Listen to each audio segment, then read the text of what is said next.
नमस्कार दोस्तों, मैं हूं आपका होस्ट और दोस्त शशांक शेखर जोशी, आपके अपने चहेते कार्यक्रम, चहेते शो तहकीकात आईपीओ की में, जिसमें मैं आपके साथ मिलके करता हूं आने वाले आईपीओ की तहकीकात। और दोस्तों, ये मौका है तहकीकात करने का मुक्का प्रोटीन्स जैसे नए आईपीओ के बारे में। मुक्का प्रोटीन की तहकीकात करने के लिए आगे बढ़ेंगे तो पाएंगे कि 2003 में निर्मित यह कंपनी अपने क्षेत्र में दबदबा रखने वाली एक शानदार कंपनी है, जो कि 30% का मार्केट शेयर अपनी इंडस्ट्री में रखती है। हाँ जी दोस्तों, 30% का मार्केट शेयर रखती है।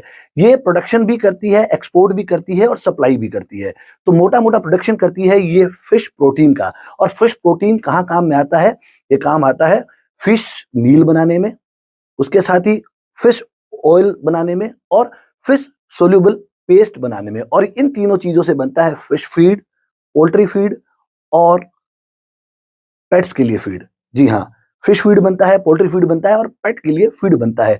अगर हम इसके ओवरऑल बिज़नेस को रिव्यू करें तो ये 10 से ज़्यादा कंट्रीज़ में सक्सेसफुली एक्सपोर्ट कर रही है और 360 के लगभग इसके अंदर स्टाफ काम करते हैं।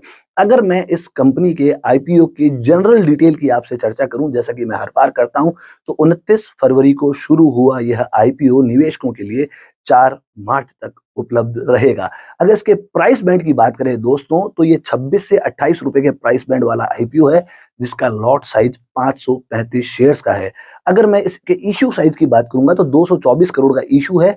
और बिल्कुल ध्यान रखने वाली बात है कि ये एक फ्रेश इश्यू है, मतलब कि ऑफर फॉर सेल नहीं है।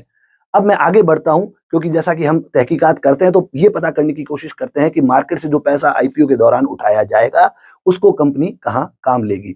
तो ये कंपनी आईपीओ के दौरान मार्केट से जो पैसा उठाएगी, उसको ये एक अपनी एसोसिएट कंपनी में इन्वेस्टमेंट करने के लिए काम में लेगी। ये इसका पहला काम होगा। दूसरा, ये अपनी वर्किंग कैपिटल को फंड करना चाहते हैं। तीसरा, बाकी सब कंपनियों की तरह ये अपने जनरल जो कॉर्पोरेट पर्पस है, उनको भी हल करना चाहते हैं, उनको भी फुलफिल करना चाहते हैं। कंपनी के बारे में थोड़ी और चर्चा करी जाए तो कंपनी के कुल 6 प्रोडक्शन यूनिट है खुद के, जो कि 4 इंडिया में है और 2 ओमान में है। कंपनी के 3 ब्लेंडिंग प्लांट है और 5 स्टोरेज फैसिलिटी है, जो कि हमारे देश में है। और कंपनी की मैन्युफैक्चरिंग पे थोड़ा और ध्यान दें तो कंपनी खुद तो मैन्युफैक्चरिंग करती ही है, साथ ही साथ थर्ड पार्टी मैन्युफैक्चरिंग के कॉन्ट्रैक्चुअल एग्रीमेंट में और लोगों से भी मैन्युफैक्चरिंग अपने प्रोडक्ट्स की करवाती है। अब फाइनेंशियल्स की ओर बढ़ते हैं, क्योंकि बिना फाइनेंशियल्स की जानकारी के हम अगर कोई आईपीओ लगाएं तो हमारे लिए रिस्की हो सकता है। तो इस कंपनी के फाइनेंशियल्स की बात करें तो इस कंपनी का रेवेन्यू 52% के साथ बढ़ रहा है, मतलब ये बहुत शानदार रेवेन्यू ग्रोथ कर रहे हैं।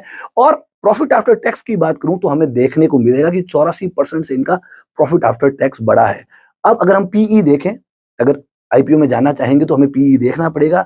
तो इसका पीई हमें 12 के आसपास दिखता है, जो कि बहुत रीजनेबल पीई है। अब दोस्तों, उस सेगमेंट पे आते हैं जिसका आपको बेसब्री से इंतजार रहता है हमारे इस रिव्यू का, कि हम सारी तहकीकात करने के बाद में क्या फैसला लेते हैं। हमें आईपीओ में जाना चाहिए, लिस्टिंग गेन मिलेगा, नहीं मिलेगा, लॉन्ग टर्म वेट करना पड़ेगा, क्या करना पड़ेगा। तो दोस्तों, जहां हम इसके रिव्यू की बात करते हैं तो मैं दोबारा आपको बता दूं कि अपने क्षेत्र में काम करने वाली अकेली ऑर्गेनाइज्ड कंपनी है, जिसका कि 30% से अधिक का मार्केट शेयर है। और इनके जो भी प्रोडक्ट्स हैं, उनकी ग्लोबल डिमांड बहुत शानदार वाली है। इस कंपनी का जो पैट है वो अच्छा बढ़ रहा है, इस कंपनी का रेवेन्यू भी अच्छा बढ़ रहा है, तो दोनों बहुत शानदार बढ़ रहे हैं। और साथ ही साथ ये एक रीजनेबल प्राइस पे आईपीओ ला रहे हैं। छोटी सी बात जो है, जो रिस्क फैक्टर है, वो आपको और मुझे नहीं देखने का, इस इंडस्ट्री का है कि ये जो भी प्रोडक्ट्स बनाकर सप्लाई करते हैं, एक्सपोर्ट करते हैं, वो बहुत जल्दी खराब हो जाते हैं। तो मतलब उनका शेल्फ लाइफ बहुत ज्यादा नहीं है, ये अपन कह सकते हैं। तो बट ये रिस्क फैक्टर निवेशकों के साथ नहीं है। तो अगर आप लिस्टिंग गेन की उम्मीद करते हैं दोस्तों, तो बहुत शानदार बम्पर लिस्टिंग गेन आपको इस आईपीओ में मिल सकता है। तो बम्पर लिस्टिंग गेन के लिए जरूर आपको कम से कम 1 लॉट के साथ इसमें निवेश करना चाहिए। और अगर आप सोचते हैं कि लॉन्ग टर्म बने रहें इसमें, तो आपको मैं ये सुझाव दूंगा कि 2 क्वार्टर के रिजल्ट इस कंपनी के जरूर देखने चाहिए, तब जाके आपको डिसीजन लेना चाहिए कि लॉन्ग टर्म इसमें बने रहना है या नहीं। तो ये था एक तहकीकात आईपीओ की का शो, जिसमें तहकीकात की आपने और मैंने मिलके मुक्का प्रोटीन्स की। आगे हम मिलकर फिर नए नए आईपीओस की तहकीकात करेंगे। तब तक आप सभी का हार्दिक धन्यवाद। जय हिंद।